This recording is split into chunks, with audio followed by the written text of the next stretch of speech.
Mobile Monday, now in its 5th year, had its first event for 2013.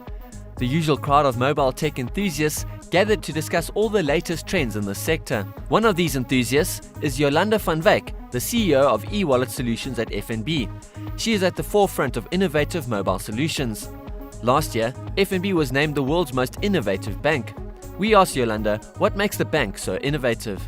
It's a very good question, and I've got a really nice answer. FNB has almost as one of its pillars in the company, one of our kind of cultural pillars is innovation.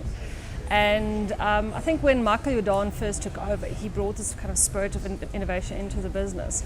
And we are completely encouraged to question, to bring up new stuff, to actually start new things. And there's a lot of mechanisms inside the bank that allow staff and anybody in businesses to actually come up with new ideas and implement them. So one example is we've got what we call an innovation competition, and anybody can enter, teams, individuals, any innovation of any sort. And the first time round, the winner got R1 million. And I think the last time there was a split of about R4 million between the winners.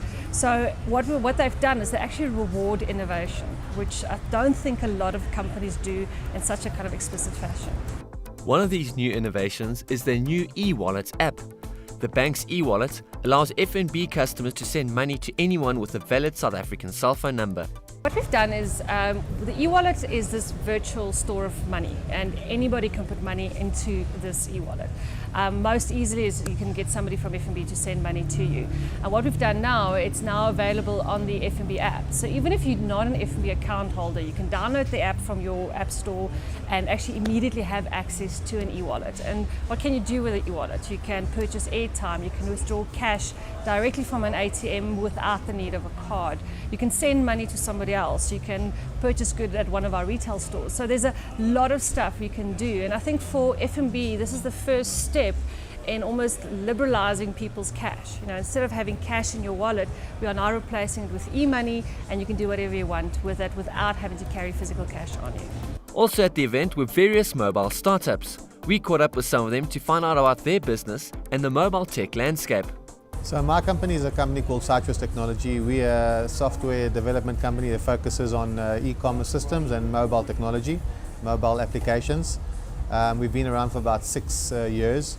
We made the big transition from traditional e-commerce Web 2.0 space to mobile, focusing massively on mobile and native and HTML5 in the last 3 years.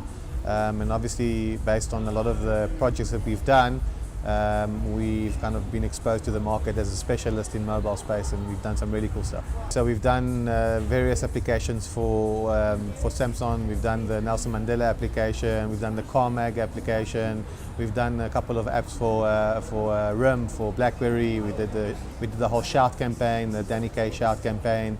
We've done apps for Microsoft. We've just done, and we also do quite a lot of smart TV applications, funny enough, so we've been all around. Matt Bennick from Luma Arcade, a company that focuses on creating games for mobile devices, have recently launched a game called Blade Slinger, which has already made major traction in the mobile gaming arena. We were quite happy to be featured by Apple on the App Store. We were one of the Editor's Choice apps. We made it up into the top 10 as well, which is, fantastic. Not a lot of apps get to see that. And we're capitalizing on that as we go. We've got an update coming out soon as well, which in the app world is quite a big thing. Every one of those updates bumps a little bit of visibility, and you introduce a bit more functionality and give the players something new every time. Both Matt and Gideon say there's money to be made in the mobile tech space, which is relatively untapped and provides unlimited opportunities. So, look, tech is a service, okay, which is what we're actually doing. We're building up solutions based on client requirements. There's still a gap in the market. So where the Web 2.0 space is very much saturated, and a lot of people are working from their garages, and it's very competitive. In the mobile space, there's still a big gap, and there's not that many competent companies that have the expertise to deliver world-class applications. So what we're finding is that the handset manufacturers, the carriers, they're spending a lot of money, okay, to develop unique content which they can then put on their devices, be it tablets, phones, TVs, etc. So the answer is yes. There's definitely money to be made. Most of the top performing apps, whether it's in the top paid, top free, top grossing. Those are sort of metrics that we look at. Most of these are games. Most of these apps are games, and some of them are making fantastic amounts of money. If you come up with the right idea and you have the right level of polish and the right kind of experience, and you're monetizing it correctly, you can do fantastically well for yourselves. There are some developers out there who have come out of nowhere with great products, and the market has loved them and they've monetized them well, and they're making huge amounts of money. We found out from Mobile Monday's Andrew McHenry what the future holds for Momo.